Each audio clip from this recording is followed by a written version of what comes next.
Hello everyone and welcome to Finspace. आज की इस वीडियो के अंदर हम बताने वाले हैं आपको एक ऐसी कंपनी के आईपीओ के बारे में जो हो सकता है फ्यूचर के अंदर टीसीएस और इन्फोसिस जितनी बड़ी कंपनीज बन जाए और आपको बहुत अच्छा रिटर्न दे। जी हाँ, हम लोग आपको बताने वाले हैं हैप्पीएस्ट माइंड्स की आईपीओ की सारी इंपॉर्टेंट इन्फॉर्मेशन के बारे में और उस कंपनी की इन्फॉर्मेशन के बारे में, और लास्ट में हम ये भी बताएंगे कि क्या हम उस कंपनी के आईपीओ में इन्वेस्ट कर रहे हैं या फिर नहीं। So please watch the video till the end and if you haven't subscribe our channel till yet then do subscribe our channel.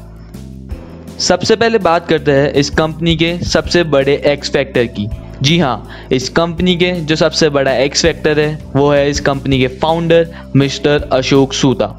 So Mr. Ashok Soota is an alma mater of Asian Institute of Management and IIT Roorkee. He served as president of Wipro Infotech from 1984 to 1999 और उनके leadership के अंदर Wipro Infotech के अंदर काफ़ी significant growth देखी गई है, which is from $2 million in 1984 to $500 million in 1999। और 1999 के बाद विप्रो इन्फोटेक छोड़ने के बाद इन्होंने को फाउंडेड करी माइंडट्री, और आज वो कंपनी इतनी बड़ी बन चुकी है कि उसका करंट रेवेन्यू है $1 बिलियन का। And after Mindtree in 2011 mister सूता को founded happiest minds technologies headquartered in Bangalore. तो इनके प्रोफेशनल लाइफ से एक चीज़ तो क्लियर है कि इनका जो एक्सपीरियंस है और इनमें जो लीडरशिप क्वालिटी है वो काफ़ी ज़्यादा अच्छी है, और वही चीज़ हैप्पीएस्ट माइंड्स को एक काफ़ी स्ट्रॉन्ग कंपनी बनाती है। अब बात करते हैं कंपनी के बिजनेस की। So Happiest Mind Technologies is a company belonging to IT sector and it offers solutions across the digital technologies such as robotic process automation, software defined networking, big data and advanced analytics, internet of things, cloud business and business process management and security। Company के कुछ alliances भी है Microsoft और Amazon जैसी बड़ी companies के साथ, और कंपनी का जो क्लाइंट बेस है वो है 77.5% यूएसए में, 11.9% इंडिया में, 7.2% यूके में and 3.4% from the other countries of the world. क्योंकि इस कंपनी का जो मेजॉरिटी क्लाइंट बेस है वो है यूएसए के अंदर, and as we all know that USA is one of the most impacted nation across the globe due to this pandemic, और उस कारण यूएसए के इकोनॉमी के अंदर काफ़ी ज़्यादा बदलाव आया है, और यूएसए के इकोनॉमी में थोड़ा सा चेंज भी इस कंपनी को बहुत सिग्निफिकेंटली इम्पैक्ट करता है, which is a potential risk for a company.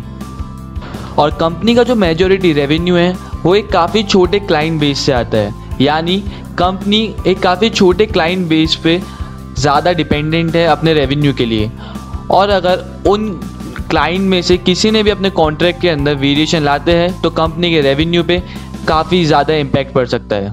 Also company do not have long term commitments with their customers, जिसके कारण हो सकता है कि कस्टमर्स अपने कॉन्ट्रैक्ट को टर्मिनेट कर दे कॉन्ट्रैक्ट कंप्लीट होने से पहले ही, या फिर कस्टमर्स अपने कॉन्ट्रैक्ट को रिन्यू ना करवाए, जिस कारण कंपनी का जो फाइनेंशियल कंडीशन है और कंपनी का जो बिजनेस है उस पर काफ़ी ज़्यादा बुरा इम्पैक्ट पड़ सकता है।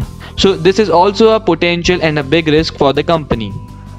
और जैसा कि अपन ने देखा कि कंपनी का जो क्लाइंट बेस है वो अक्रॉस द वर्ल्ड है, तो अगर किसी भी पॉलिटिकल इशू के कारण अगर किसी कंट्री के आउटसोर्सिंग लॉ के अंदर कोई चेंज आता है या फिर एंटी आउटसोर्सिंग लॉ में कुछ एड ऑन होता है तो वो भी कंपनी के बिजनेस को काफ़ी ज़्यादा इम्पैक्ट कर सकता है।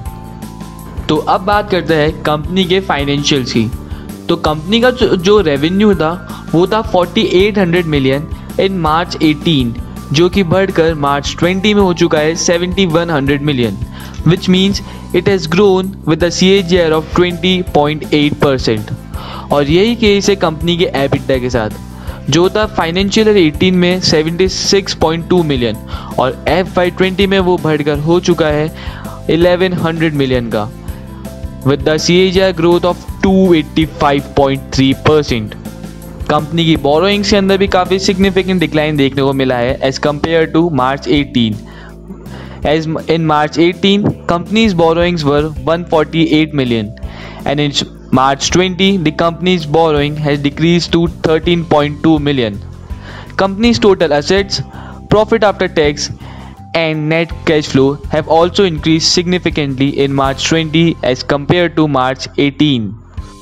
अब बात करते हैं कंपनी के IPO डिटेल्स की। तो हैप्पीएस्ट माइंड्स का जो IPO है उसकी डेट है September 7, 2020 टू September 9, 2020। कंपनी की जो इशू साइज है वो है 702 CR की, जिसमें से कंपनी का जो फ्रेश इशू है वो है 110 CR और ऑफर फॉर सेल इशू है 592.02 CR। कंपनी की जो इक्विटी फेस वैल्यू है वो है ₹2 पर इक्विटी शेयर। IPO प्राइस लाई करेगा ₹165 टू ₹166 पर इक्विटी शेयर। जो मार्केट लॉट है वो है 90 शेयर्स का। मिनिमम आप अप्लाई कर सकते हैं 1 लॉट के लिए which means 90 share and maximum आप अप्लाई कर सकते हैं 13 लॉट्स के लिए विच मीन्स 1170 शेयर्स। अब देखते हैं कंपनी के ऑफर साइज की इन्वेस्टर कैटेगरी में अलॉटमेंट की तरफ। तो QIBs का जो अलॉटमेंट है कंपनी की ऑफर साइज का वो है 75%, नॉन इंस्टीट्यूशन इन्वेस्टर्स की तरफ अलॉटमेंट है 15% और रिटेल इंडिविजुअल इन्वेस्टर्स की तरफ है 10%।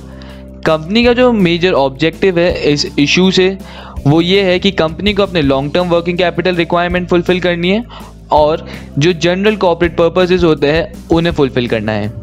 तो ये थी कंपनी और कंपनी के IPO के बारे में सारी इन्फॉर्मेशन जो एक इन्वेस्टर को पता होनी चाहिए इस IPO में अप्लाई करने से पहले।